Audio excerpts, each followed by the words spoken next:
காற்று நல்லா அடிக்கும் போது தான் நம்மளால் பட்டத்தை பறக்க விட முடியும். காற்றே இல்லாதப்போ என்னதான் நம்ம அந்த பட்டத்தை தூக்கி தூக்கி விட்டாலும் அந்த பட்டம் பறக்காது. இதே மாதிரி தாங்க நம்மளோட வாழ்க்கையில் நம்ம எப்போவுமே தற்பெருமை பேசிக்கிட்டே இருக்கும்போது நம்மளால் உயரத்துக்கு போக முடியாது. ஆனால் எப்போ நம்மளை தாழ்த்தி ஏசப்பாவோட பாதத்தில் ஒப்படைக்கிறோமோ அப்போது தேவன் நம்மளை உயர்த்துவார். வேதத்தில் பாருங்கள், லூக்கா 18:14 போட்டிருக்கு, தன்னை உயர்த்துகிறவன் எவனும் தாழ்த்த தன்னை தாழ்த்துகிறவன் உயர்த்தப்படுவான்னு வேதத்துல போட்டிருக்கு.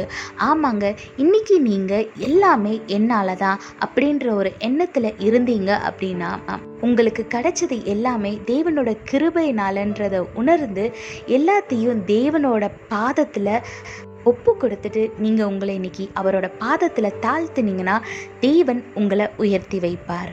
எப்படி காற்று இல்லாமல் அந்த பட்டம் பறக்க முடியாதோ அதே மாதிரி தேவனோட கிருபை இல்லாமல் அவர் முன்னாடி உங்களை தாழ்த்தாமல் உங்களால் உயர முடியாது. அதனால் தற்பெருமை பேசாமல் இந்த நாளில் தேவனை பற்றி கொள்ளுங்க. அவரோட பாதத்தில் எல்லாவற்றையும் ஒப்பு கொடுத்து அவர் முன்பாக தாழ்மைப்படுங்க. ஆசீர்வாதமான வாழ்க்கையை வாழுங்க. கர்த்தர் உங்களோடு கூட இருந்து உங்களை ஆசீர்வதித்து பாதுகாத்து வழி நடத்துவாராக. ஆமீன். You can only fly a kite when it is windy. If there is no wind, it doesn't matter how much effort you put in, but you cannot make the kite fly.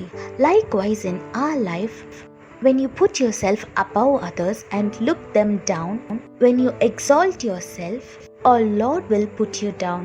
But when you realize that everything you have has come from our Lord, and when you humble yourself before Him, He will lift you and honor you. Look what the Bible says in Luke chapter 18 verse 14. If you put yourself above others, you will be put down.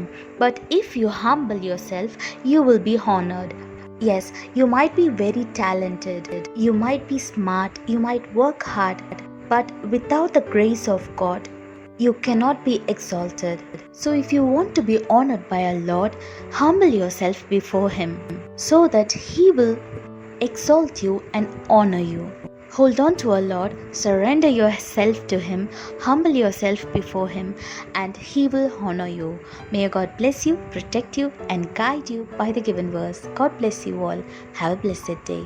Amen.